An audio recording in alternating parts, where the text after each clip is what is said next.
All right, so today we're diving into wealth creation. Ooh, sounds fun. We're going to be looking at the Millionaire Master Plan by Roger James Hamilton. Yeah. And this one is interesting because, we've talked a lot about wealth and personal finance and all that kind of stuff. Yeah. But this book kind of throws the old rule book out the window and says, you know what, forget everything you thought you knew about building wealth. Yeah. It's all about finding what makes you unique and then leveraging that. Yeah. I think what's so captivating about Hamilton's approach is that it really begins with self-discovery.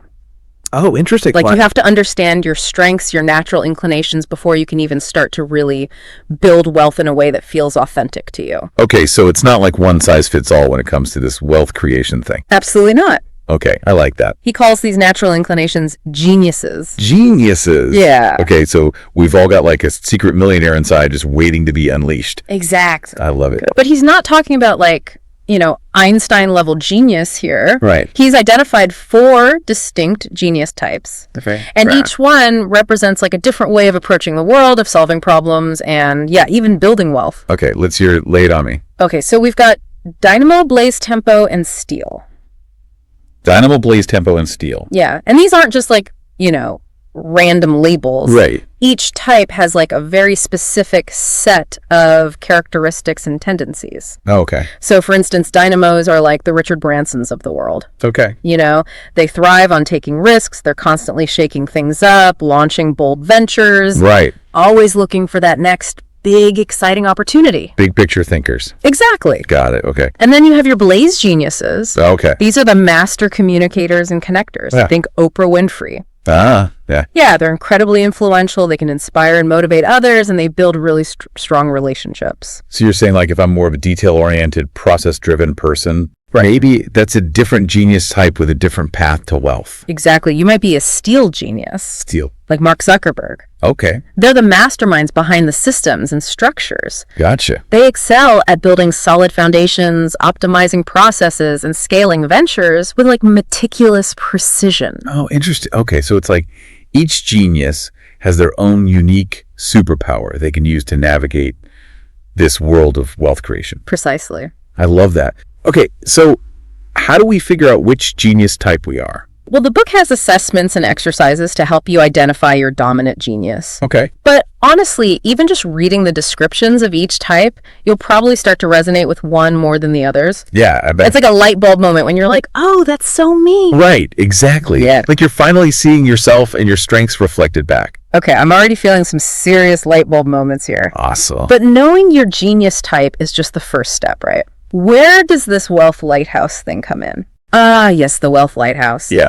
This is Hamilton's framework for understanding the stages of wealth creation. Okay. It's like a multi-level structure, like an actual lighthouse guiding you through the journey. Okay, so imagine we're setting sail on this wealth building voyage. The lighthouse is our map, and our genius is our compass. I love that analogy. Right. So the lighthouse has 3 main sections. 3, okay. We have the foundation, enterprise, and alchemy prisms. The foundation, enterprise, and alchemy prism. Each prism represents a different phase of your wealth journey. Gotcha. So the foundation prism is all about getting your financial basics in order.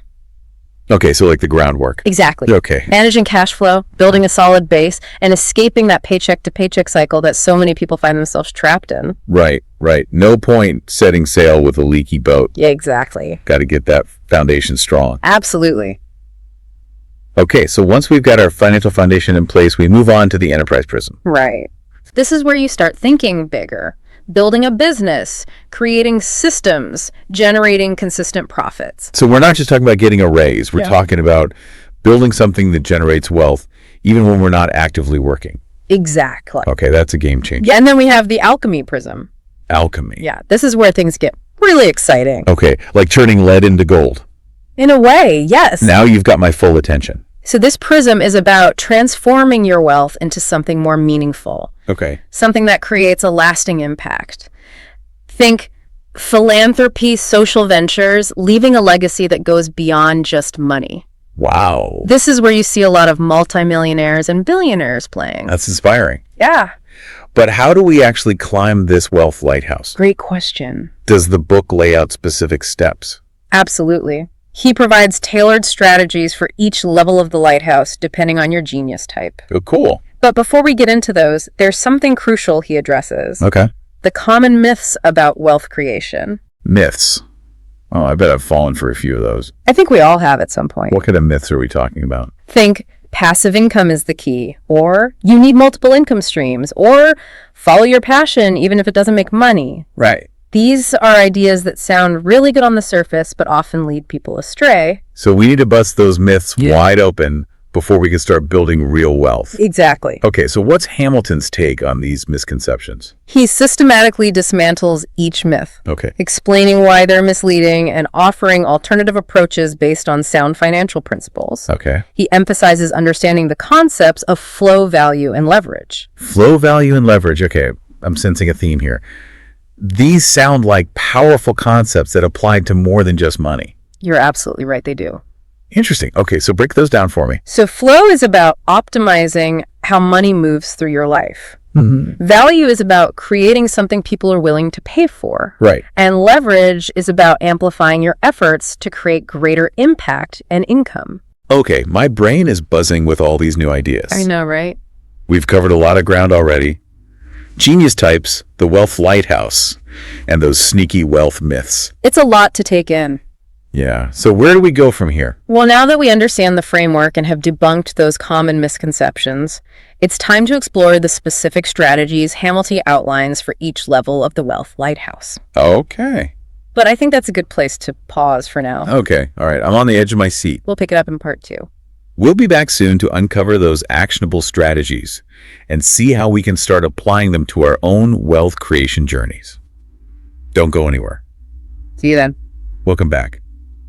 I'm ready to unpack those strategies for climbing the wealth lighthouse. Okay, let's do it. We left off talking about the foundation prism, that groundwork for building lasting wealth. Right, and remember within the foundation prism, the first level is all about escaping what Hamilton calls the infrared level. Infrared level, okay. Yeah, this is where you're stuck in negative cash flow. Maybe living paycheck to paycheck, even if you're earning a decent income. Ugh, that infrared level sounds all too familiar. I think we've all been there at some point. Yeah, for sure. What's the key to breaking free from that financial trap? Well, Hamilton outlines 3 crucial actions. 3. Okay. Measure your money, commit to conduct, and do your duty. Okay, I like the sound of those, Ari. Break it down for me. So measure your money is about getting a clear picture of where your money is going. Okay. Track your income and expenses meticulously, create a realistic budget. You can't fix what you don't understand, right? It's like taking a financial inventory. Exactly. No more hiding from those bank statements. Nope. Okay, what about commit to conduct? This is about establishing positive financial habits. Okay. Cutting unnecessary expenses, exploring ways to boost your income, maybe even seeking guidance from a financial advisor. Okay, so taking control. Right. Instead of feeling controlled by your finances. Exactly. I love that. It's empowering, not just restrictive budgeting. Right, and do your duty. This step is about finding your why for wanting to escape infrared. Okay. Is it about providing for your family? Achieving financial freedom to pursue your passions?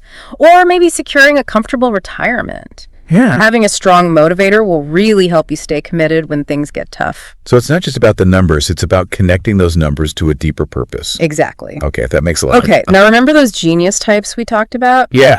Each genius will approach these steps differently. Oh, okay, how so? Well, a dynamo might find creative ways to generate side income. Okay. While a steel might meticulously analyze their spending habits to optimize their budget.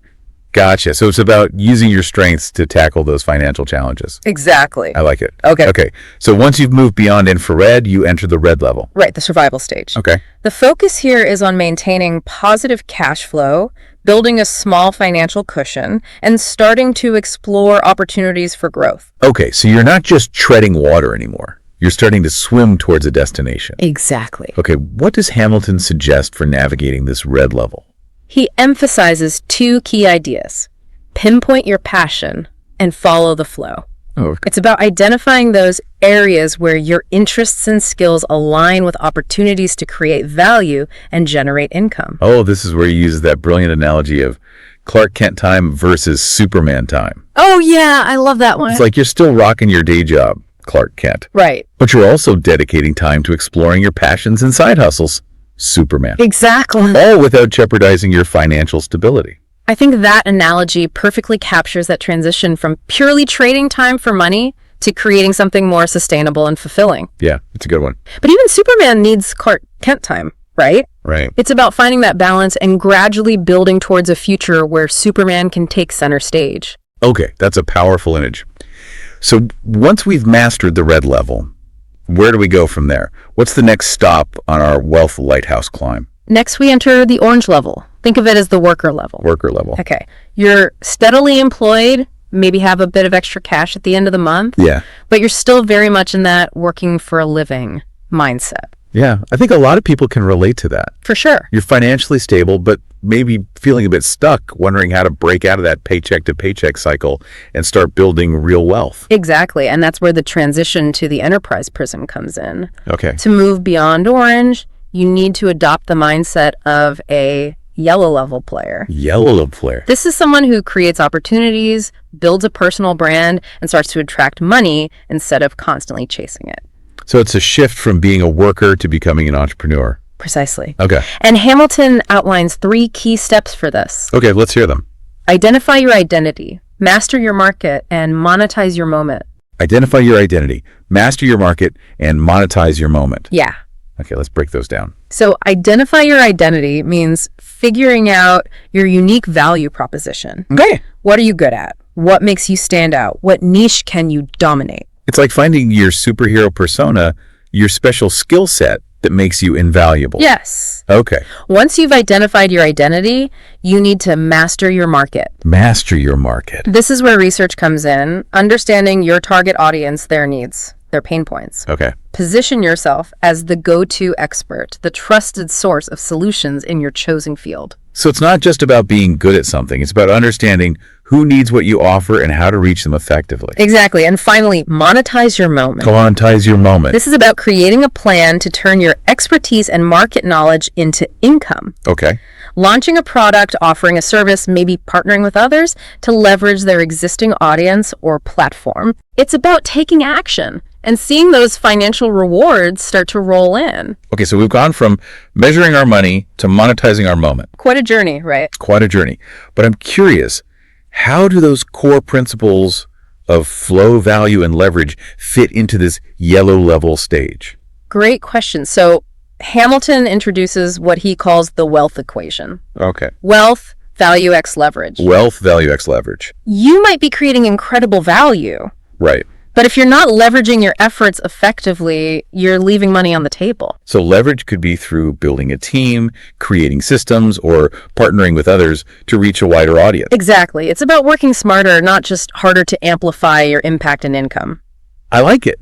But here's where I think a lot of people hit a snag. Oh, yeah. What he calls the octopus effect. The octopus effect. What is that? So imagine an octopus with its tentacles wrapped around countless tasks, projects, and responsibilities. Okay, I'm picturing it. That's the yellow level entrepreneur trying to do everything themselves. Oh, They might be making good money, right. but they're constantly stressed, overwhelmed, and feeling like they're drowning. Yeah, that sounds exhausting. It is. And it's a major roadblock to reaching the next level. Which is? The green level performer. Green level performer, okay. At this level, the focus shifts from being a solopreneur to building a system or business that can run effectively without you being constantly involved. So it's like graduating from octopus to conductor. Perfectly put. I love it. Instead of micromanaging every detail, you're leading a team, each playing their part to create a harmonious and high-performing symphony. What are the key steps to escape the octopus effect and reach this green level? Hamilton outlines 3. Establish your enterprise, refine your rhythm, and synchronize your steps. Establish your enterprise, refine your rhythm, and synchronize your steps. Yeah. Okay, so what does establish your enterprise actually mean? It means shifting your focus from being the sole driver to creating a brand, a system, and a team that can function without you as the bottleneck. So it's about delegating tasks, empowering your team, and creating a structure that allows for growth and scalability. Exactly. Okay. Then refine your rhythm. Establish efficient processes and rhythms for your business. Okay. Set clear goals and timelines. Implement systems for communication and task management. Yeah. Think predictable and repeatable systems that keep everything running smoothly, even when you're not there micromanaging. It's about creating that conductor's score, making sure everyone's playing in sync and following the tempo. Right. And lastly, synchronize your steps. Okay. Align your team systems and actions with your overall vision and goals. So making sure the entire orchestra is playing in harmony, moving in the same direction to create a powerful and impactful performance. Exactly. This is all starting to make so much sense. Good. So as you master team building and systemization, you reach the peak of the enterprise prism, the blue level conductor. You got it. You've officially traded in those octopus tentacles for the conductor's baton. I love it. At blue level, you're no longer just managing a single business or team. Right. You're overseeing a portfolio of investments, each with its own team and income stream. Yeah. You've achieved a level of financial freedom that allows you to focus on the bigger picture, make strategic decisions, and guide multiple ventures towards success. That sounds incredible. But I imagine operating at that level comes with its own unique set of challenges. Oh, for sure. What are some things to keep in mind at blue level? First, you need to anchor your authority. Anchor your authority. Okay. Blue level conductors are recognized leaders and influencers in their fields. Right. They've built a strong track record, a reputation that inspires trust and attracts opportunities. So you need that credibility, that experience that speaks for itself. Exactly. Then to manage multiple ventures effectively, you need to perfect your processes. Affect your processes. This means having systems in place for everything from financial management and reporting to communication, decision-making, and performance tracking across your entire portfolio. So it's about taking those systems you perfected at green level and scaling them up to handle a more complex operation. Right. And finally, build your balance. Build your balance. Okay. This step is about managing your time, energy, and resources effectively across all your ventures. Right. It's about avoiding burnout, staying focused on the big picture, and making sure you're not spreading yourself too thin. So it's not just about managing businesses, it's about managing yourself as well. Exactly. That sounds like a crucial skill for anyone looking to reach that blue level. Absolutely. Now, we've only scratched the surface of what it takes to reach blue level. Right. But I think it's important to note that Hamilton doesn't portray it as the final destination. There's more. There's another prism, Okay. the alchemy prism, Huh. where wealth creation takes on a whole new meaning. More. Beyond blue level. Yes! Okay, now I'm really intrigued. Tell me everything. Well, let's save the mysteries of the alchemy prism for part 3 of our deep dive. It's where things get truly transformative, where wealth becomes a tool for creating a lasting legacy and making a real difference in the world. All right, I can't wait to explore that final frontier of wealth creation. Stay tuned for part 3, where we'll unravel the secrets of the alchemy prism. Okay, we made it. We've reached the summit of the wealth lighthouse. The alchemy prism. I know, right? This is where things get really interesting, right? It is. We're not just talking about financial abundance anymore, but about leveraging wealth to create a lasting impact. I'm ready to explore this final frontier. Yeah, it's definitely a shift in perspective, isn't it? Yeah. It's about moving beyond just like personal gain to Yeah. become a force for good, you know, a Yeah. catalyst for positive change in the world. So we're talking about more than just building a bigger bank account, Yeah, but about building a better world. exactly. I like that. And remember how we mentioned that even Roger James Hamilton considers himself a student in this realm? He does. He does. So the first level of the alchemy prism is called the indigo trustee level. Indigo trustee. Yeah. It sounds almost mystical. Yeah, it does have like a kind of an ethereal feel to it. Yeah. What does it actually mean to operate at this level? So Hamilton describes it as the level where trust becomes your most valuable asset. Okay. So it's about earning a reputation for integrity, you know, for delivering on your promises and for using your wealth and influence to make a real difference. So it's not just about what you have, but about who you are and how you use what you have. Exactly. Like your character becomes as important, if not more important, than your capital. Right. So it's about embodying a certain set of values, a way of being in the world that goes beyond just financial success. Yeah, and Hamilton argues that this level is often where you find like multi-millionaires and billionaires, individuals who've already achieved significant financial success and are now looking for ways to create a lasting legacy. Right. So think of philanthropists like Bill Gates or Oprah Winfrey, Yeah. you know, who are using their wealth to tackle global challenges like poverty, disease, and education. Yeah. It's inspiring to see that kind of commitment to something bigger than oneself. Absolutely. But reaching this level doesn't sound like it's about following a set formula, right? Now, it's less about specific tactics and more about like embodying certain principles and cultivating specific qualities. Okay, so what kind of principles and qualities are we talking about? Hamilton highlights 3 crucial steps. 3, okay. Trump your trust, capitalize your currency, and connect your community. Okay, let's unpack those. Trump your trust. What does that even mean? It means going beyond simply building trust to actively leveraging that trust to achieve something significant. It's about using your reputation and influence to rally support for a cause, to inspire action, and to create positive change. So like stepping up as a leader, Right. a role model, a champion for something you believe in. Yeah. And using the trust you've built to make a real difference. Exactly. Think of someone like Malala Yousafzai, who's used her platform to advocate for girls' education around the world. Wow, yeah, that's a great example. Okay, next we have capitalize your currency. What does that mean? So this one is about strategically using your financial resources to support the causes you care about. Okay. So investing in solutions, funding initiatives, creating opportunities for others to contribute. It's about taking your financial capital and turning it into social capital. Gotcha. And finally, connect your community. This step is all about building a network of like-minded individuals who share your vision Okay. and are committed to working together to achieve it. So it's about creating a movement, a collective force for good that amplifies your impact and extends your reach far beyond what you could accomplish alone. Exactly. This whole indigo trustee concept is so powerful. It is. But I'm curious what lies beyond that level. Is there even more to this alchemy prism? Oh, there is. There is. Okay. Beyond indigo trustee lies the violet composer level. Violet composer, like composing a musical masterpiece. In a way, yeah. Okay. At this level, you're not just contributing to existing systems. Yep. You're shaping the systems themselves. You're influencing policies, creating new models, setting the stage for widespread change. So we're talking about a whole new level of impact, right? Totally. Not just influencing individuals or communities, but shaping entire industries or even global systems. Exactly. And Hamilton acknowledges that reaching this level requires a significant shift in perspective. You know, it's about moving from a me focus to a we focus, from seeking personal gain to creating collective benefit. Right. So someone operating at this level might be spearheading a movement for sustainable energy or revolutionizing the healthcare industry. So it's about becoming a true visionary, someone who can see beyond the current limitations and imagine a better future and then inspire others to work together to make that vision a reality. Exactly. Okay, how do you even get to that level? What are the steps? So Hamilton outlines 3 key steps for reaching this level. 3. Okay. Ratify your right, complete your composition, and conduct your chorus.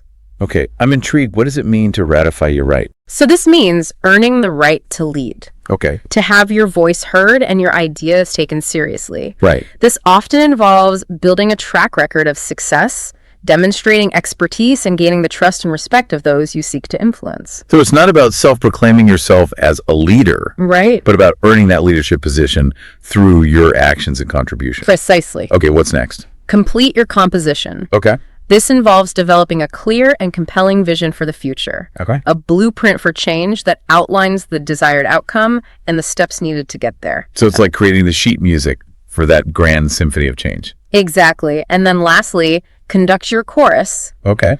This one's all about bringing together a diverse group of talented individuals who can contribute their unique skills and perspectives to bring that composition to life. So think of it like assembling a world-class orchestra, each musician playing their part to create a harmonious and powerful performance that resonates far beyond the concert hall. Yes, I love that analogy. We've gone from managing our money to composing symphonies of change.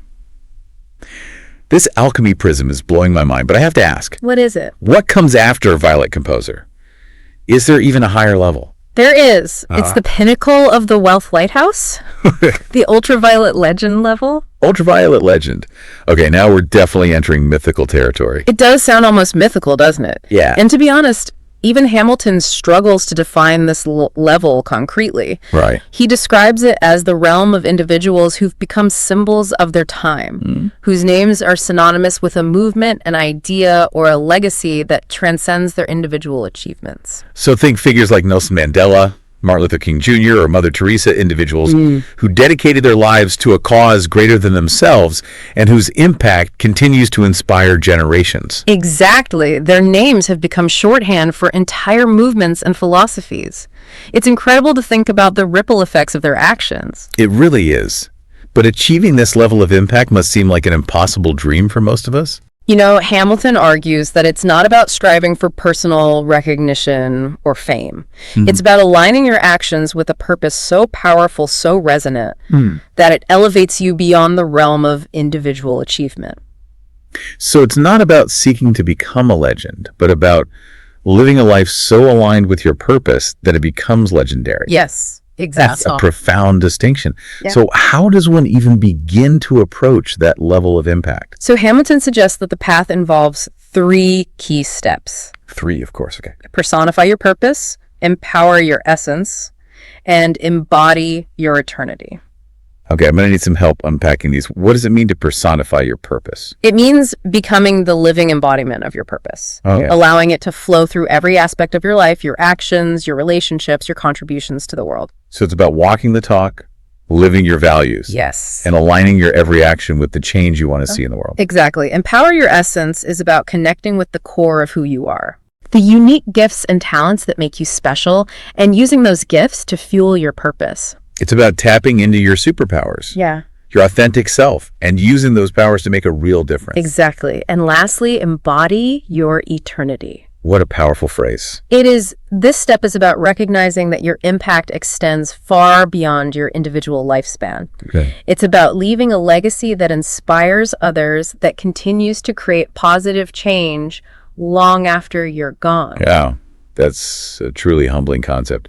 It's about realizing that our actions have ripple effects that extend far beyond our immediate sphere of influence. Yeah. And that we have the power to create a legacy that continues to shape the world for generations to come. And I think that's a fitting note to end our deep dive into the Millionaire Master Plan. It's been an incredible journey, hasn't it? It has. We've gone from escaping negative cash flow to building global movements, We have. from identifying our personal genius to becoming symbols of our time. That's the beauty of it. It really is. And I think the key takeaway from this book is that wealth creation isn't just about money. Absolutely. It's about personal growth, about contribution, about creating a life that is both meaningful and impactful. Couldn't have said it better myself. So as we conclude this deep dive, I want to leave our listeners with a question now that you've had a glimpse into the Millionaire Master Plan. What is one small step you can take today to align your actions with your genius and move towards your desired level in the Wealth Lighthouse? Remember, every journey begins with a single step. So take that step, embrace the challenge, and watch as the magic of wealth creation unfolds in your life. Thanks for joining us on this deep dive. We'll see you next time for another adventure in knowledge exploration.